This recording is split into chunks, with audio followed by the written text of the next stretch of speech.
Welcome friends, প্রত্যেকে স্বাগত আমাদের ইউটিউব চ্যানেলে। এই মুহূর্তে সবথেকে বড় যে খবরটা সেটা হচ্ছে সুপ্রিম কোর্টের থেকে একটা লেটেস্ট আপডেট এই মুহূর্তে আমাদের সামনে এসেছে। সেটা হচ্ছে 11,765-তে কিন্তু স্টে অর্ডারটা আর থাকছে না, অর্থাৎ স্টে অর্ডার উঠে গেল। যে কোনো মুহূর্তে প্যানেল পাবলিশ করতে পারে প্রাথমিক শিক্ষা পর্ষদ। সেক্ষেত্রে কিছু কন্ডিশনও কিন্তু রয়েছে। আমি জানি না এরপরে প্রাথমিক শিক্ষা পর্ষদ কী সিদ্ধান্ত নেবে। তো সেক্ষেত্রে দেখা যেতে পারে যে 20-22 ডিএলএড ব্যাচ তারাও এই রিক্রুটমেন্টের অংশ হয়ে গেল।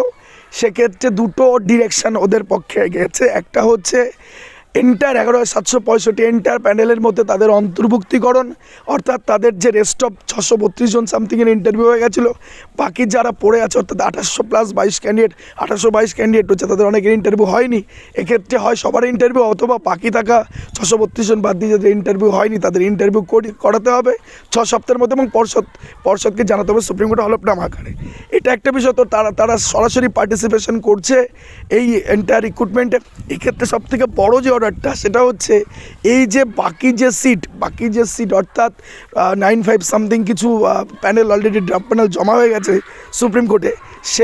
সেটা ব্যতীত নোটিফাইড যে ভ্যাকেন্সি 11,765, এই যে রিমেইনিং 2143টা পদ, এই পদে কিন্তু টোটালি অর্ডারে ম্যাডাম লিখলেন সুপ্রিম কোর্টের জাস্টিস হিমাকলি ম্যাডাম যে এই পদ কিন্তু অনলি ফর সুরক্ষিত এবং সংরক্ষিত কিন্তু 20-22-এর জন্য। তো এখন বোর্ড কী করে সেটা তো অবশ্যই দেখতে হবে, কারণ 1822টা ক্যান্ডিডেট আছে, পদ 2143টা। যদি এখান থেকে কম থাকতো তাহলে হয়তো প্যানেলটা আজকেই বেরিয়ে যেতে পারতো। যেহেতু এখান থেকে বেশি অতিরিক্ত 600-700 ডিএলএড ক্যান্ডিডেট 20-22-এ রয়ে গেল, তো আমার মনে হচ্ছে প্যানেলের জন্য কিন্তু এখনও 42 দিন অপেক্ষা করতে হতে পারে। আবার এও হতে পারে যে প্রাথমিক শিক্ষা পর্ষদ হয়তো খুব দ্রুত প্যানেল প্রকাশ করে দিতে পারে, এবং আজকেই দিতে পারে। তো সেক্ষেত্রে পরবর্তীতে একটু হালকা পাতলা ছোট্ট একটু ঝামেলা আছে। তবে এটুকু অন্তত নিশ্চিত হয়ে গেল যে এই প্যানেলে কিন্তু খুব একটা অতিরিক্ত কেউ বাদ যাচ্ছে না, অধিকাংশরই কিন্তু অ্যাবজর্ব হয়ে যাবে, এবং আগামী দিনে এখান থেকে কিন্তু চূড়ান্ত একটা সফলতা কিন্তু প্রত্যেকের জীবনেই আসতে চলেছে। ধন্যবাদ সকলকে।